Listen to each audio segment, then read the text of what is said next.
Hi, welcome, it's Matt Newton down here at Lytham Golf Academy and it's swing tip time here. In this video I'm going to give you 3 tips to stop you from blocking or pushing your golf shots.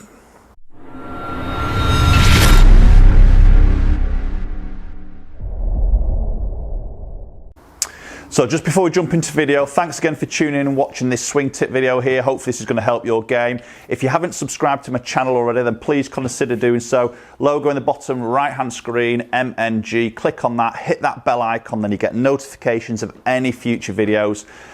If you're liking the content, hit the like button and obviously share this around to any of your golfing friends who think would benefit. Okay, so we're going to look at the block shot in golf. So basically the block shot, before we start, the block shot is basically where the shot would start right of target. This is for a right-handed golfer. Right of target and be a fairly straight neutral ball flight, but obviously would just go straight to the right. So there's no curvature on this, it's just literally a straight to the right golf shot. Sometimes it can be a frustrating one because the ball flight you actually see can be very, very straight. It's just not in relation to your target line. And this obviously can cause you to miss a lot of fairways and obviously miss greens to the right of target. So I'm going to give you 3 tips here to help you to maybe have a work on the range and stop these block shots. And there's 3 real big factors here that can generate the block shot in your game. So the first aspect I want you to really look at is your ball position in your stance. So I've got a 7-iron in my hands here. Just going to grab an alignment stick here, and this is the first thing I want you to sort of check, and hopefully you should be doing this on the range when you're practicing. But if you put alignment stick down there, and as you get into this setup here, what I tend to see, if that ball position gets a little bit too far back in the stance, then that's going to help us to hit the ball slightly earlier on our arc as we swing.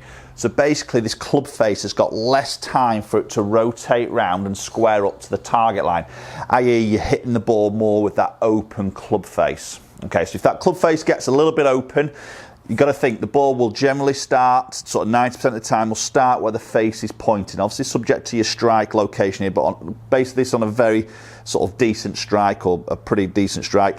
If the face is open, the ball will start in that direction. So if we swing the golf club down and we're hitting this ball a little bit early in the arc because the ball is positioned a bit too far back in the stance, then this is going to create that ball to go to the right of target. So simple things with alignment stick here, you should be doing this when you're practicing and maybe building a little routine here. So if you start with those feet together, obviously present your club face behind club head behind the golf ball to your intended target here, and then really with this sort of 7-iron we probably just want to be slightly left of centre, so slightly nearer to that lead foot. So if we take a small step with that left foot, slightly bigger step with that right foot, you can see we can get that ball position just positioned left of centre. Now if that gets in a position where it gets right of centre, then that's when we can struggle to square that club face up, and maybe we have to make adjustments in our swings or compensations to try and get that club face to sort of square up. So first tip here is check your ball position is in the right point. Okay, so tip number 2 here to help you to stop blocking your golf shot. This one is to do with our body weight and our weight shift through the actual downswing. So say we've got our ball position in the correct point here now, we've covered in tip number 1, is if we adjust or shift our weight a little bit too aggressively on that downswing and we get slightly ahead of the golf ball, it has a similar sort of effect that it makes it difficult or harder for that club face to square up. So for example, if I get to the top of the swing and maybe if I don't load myself into my right side, into my trail leg here, and I get a little bit sort of weight bearing into my lead leg here, and then from there I shift forward, you can see my chest now gets ahead of that golf ball. So I'm actually ahead of the ball. So again, it's having the same effect that I've talked about in tip number 1 there, that it makes it harder for that club face to square up, and generally it's going to deliver it with an open club face, which is obviously going to get that ball again starting to the right of target. So I just want you to maybe have a little check of your weight position in relation to the club and the ball through the actual golf swing. So when we get to the top of the golf swing, we make that rotation, we just fractionally turn into that right thigh, that trail thigh there, and then as we come down we maybe just want to hopefully delay that weight shift. We are going to obviously move across. I don't want you to obviously hit it off this back foot here by any means, but we're going to get to the top there and maybe just have that slight little bump, and then we maybe just want to stay behind it a little bit. So if you feel like your weight gets a little bit ahead of it, and possibly when you do that you might see some sort of deeper divots there, some bigger club to turf interaction there because your angle of attack gets a little bit steep as you've moved ahead of it, then obviously just try staying behind the golf ball a little bit longer as a feeling coming through impact, and that should help you to try and get that club face squaring up. Okay, so we've covered the first 2 tips here. Last tip here, tip number 3, is basically going to be your swing path, and I need you to have a little look at this swing path here.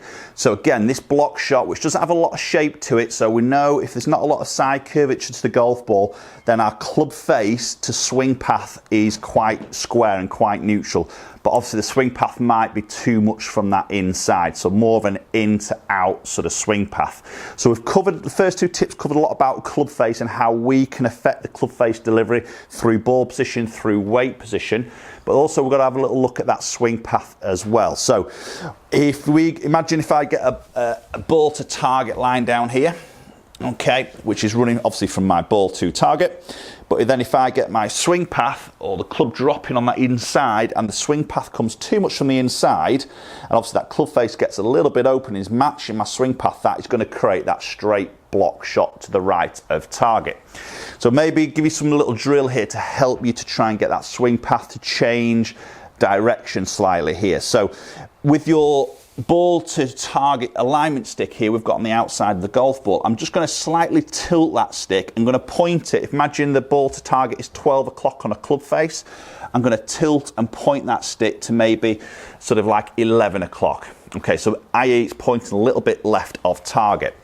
Now, as best you can, I want you to set your club face up towards the target and the alignment of your feet towards the target, as you would do, or 12 o'clock on this clock face.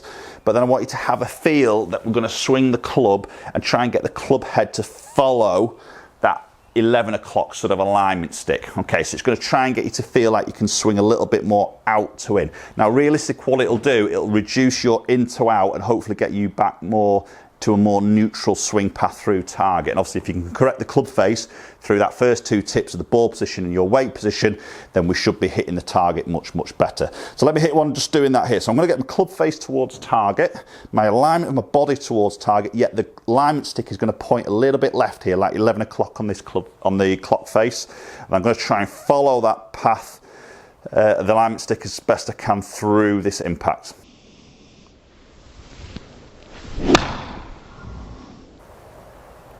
Yeah, lovely. And that's come out really neutral in relation to that target line there with hardly any sort of side spin on it. So there's me matching my path to my club face there more in relation to the target and not to the right of that target. Okay, so do have a little look at that swing path as well. Obviously, if you can get measured on a launch monitor, this will really give you some clear as black and white numbers here that are just absolutely crystal clear exactly what's happening. So if you can go and get less than ideal, or if you can get onto a launch monitor, then that can really tell you what your path is exactly doing, whether it's in to out, out to in, etc. But if you're hitting a straight block shot, then I would say your path is definitely going to be from the inside and the face is going to be a little bit open and very square to your path, which is obviously going to the right of target because there's no curvature on that golf ball. If you're a slice of the golf ball, then these tips aren't really going to help you because there's a bit of a path issue happening there. Okay, so 3 tips there for your help if you're hitting that straight block shot with your clubs, whether it's your irons, whether it's your driver. These all apply to any club that you're sort of using really. So take this to the range, have a little go on it, comment down below, let me know your thoughts on those particular tips there. Have they helped you out? Hopefully they will do. I've hopefully got more swing tip videos coming your way on the channel, so if you haven't subscribed, please do so. Hit that subscribe button, hit the bell icon to get notifications of any future videos, and hopefully I'll catch up with you all very soon.